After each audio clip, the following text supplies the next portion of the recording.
இன்னைக்கு நம்மளுடைய முதல்வர் அவர்கள் கன்னியாகுமரி மாவட்டத்துக்கு வந்திருக்கிறாங்க தேர்தல் பிரச்சாரத்துக்காக. சோ காலையில முதல்வர் அவர்கள் வாக்கிங் போகும்போது மீனவ மக்கள், ரொம்ப நேர்மையான உழைக்கிற மக்கள், அடித்தளத்துல இருந்து ரொம்ப கஷ்டப்பட்டு உழைக்கிற மக்கள் போய் பார்த்து பேசும்போது அதுல ஒரு சகோதரர் சொல்றாரு, நாங்கெல்லாம் ஆதி காலத்துல இருந்து அண்ணன் திமுக இருந்தோம், அதுக்கு பிறகு நீங்க வந்த காலத்துல இருந்து திமுக தான்.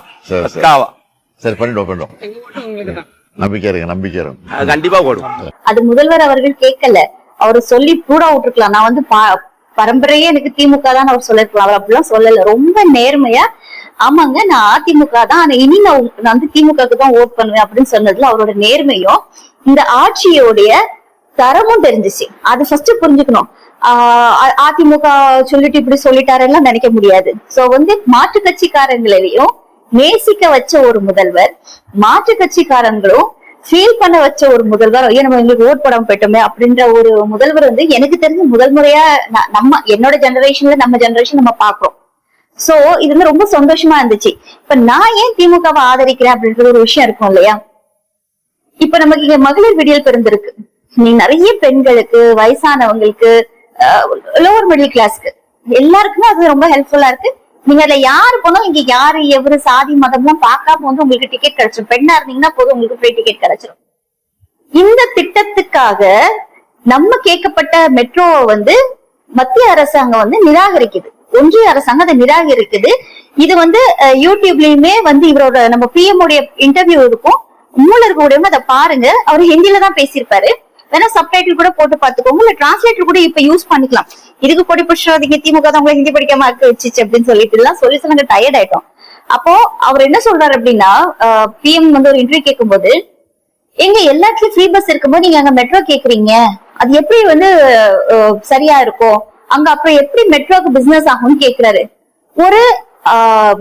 ஒரு ஆட்சி நடத்தக்கூடியவங்க மக்களுடைய தேவைகளும் அதுக்கு அடுத்த கட்டத்துக்கான இன்ஃப்ராஸ்ட்ரக்சர்ஸ நோக்கி போகணுமே தவிர, எனக்கு அங்க வருமானம் வரல அதனால நாங்க செய்ய மாட்டேன்னு சொல்றது எந்த விதத்துல நியாயம் அப்படின்னு தெரியல. அதனாலதான் இன்னைக்கும் தமிழ்நாடு இவ்வளவு அட்வான்ஸா முன்னேறி இருக்கு. முதல்ல அடிப்படை தேவை ஒரு டிரான்ஸ்போர்டேஷன்ஸ். ஒரு மனுஷன் அடுத்த கட்டத்துக்கு முன்னேறணும் அப்படின்னா அவனுக்கு ரொம்ப ஈஸி ஆக்சசிபிலிட்டி இருக்கணும், டிரான்ஸ்போர்டேஷன்ஸ் இருக்கும். அதுதான் நம்ம ஃபர்ஸ்ட் ஆரம்பத்துல கம்யூனிகேஷன்ஸ் சொல்லுவோம். இதுவே நார்த் இந்தியாவில இல்ல, பீகார மாதிரியோ பீகார்லயோ இல்ல யூபிலயோ எங்கேயுமே அது கிடையாது. அப்ப இன்னைக்கு இங்க ஓட் கேட்க வர்றாங்கல்ல, பாஜக கட்சிக்காரங்க ஓட் கேட்டு வர்றாங்க. தயவு செஞ்சு அந்த இன்டர்வியூ பத்தி நீங்க கேளுங்க, பொதுமக்களாகி நீங்களே கேளுங்க. என்னங்க பிரதமர் இப்படி சொல்லியிருக்கிறாரு, அப்ப எங்களோட அடுத்த கட்ட நகர்வு என்ன? எல்லாரும் ஃப்ரீ பஸ்க்காக எப்பவுமே காத்துட்டு இருப்பாங்கன்னு சொல்ல முடியாது. இன்னைக்கு சென்னை போல சிட்டில இன்னைக்கு மெட்ரோவும் சரி, இன்னைக்கு எல்லா டிரான்ஸ்போர்டேஷன்ஸ் இருக்கிறதுனால தான் மக்களால தொழிலுக்காக, ஒரு வேலைக்காக அந்த இடத்துல போய் நம்ம இன்னைக்கு குடியிருக்கோம் அப்படின்னா மெயின் பிசினஸ். அப்போ ஒருத்தங்க வேலை எப்படி போக முடியும்? அந்த டைமுக்கு 10 மணிக்கு ஆபீஸ்ல நிக்கணும்னா 10 மணிக்கு போறதுக்கான ஆக்சசிபிலிட்டி இருக்கு. எல்லாரும் பஸ்க்காகவே மட்டும் வெயிட் பண்ணிட்டு இருக்க மாட்டாங்க. மெட்ரோக்கு ஃப்ரீ பஸ் பெண்களுக்கு மட்டும்தான், ஆண்கள் எப்படி போவாங்க? அப்போ டிராபிக்ல இல்லாம இருக்கணும் அப்படின்னா அவங்களுக்கு மெட்ரோ அடிப்படையான வசதி. நம்மளுடைய திமுக அரசு இன்னைக்கு பல இடங்கள்ல மெட்ரோ எக்ஸ்டெண்ட் பண்ணி எல்லாமே போராடி பண்ணிட்டு இருக்காங்க. ஆனா பிஜேபி கவர்மெண்ட் சொல்லக்கூடிய விஷயம், ஃப்ரீ பஸ் இருக்கிற இடத்துல நாங்க எப்படி மெட்ரோ கொடுக்க முடியும்? அப்ப இப்ப மக்களாகி நம்ம தான் முடிவு எடுக்கணும்.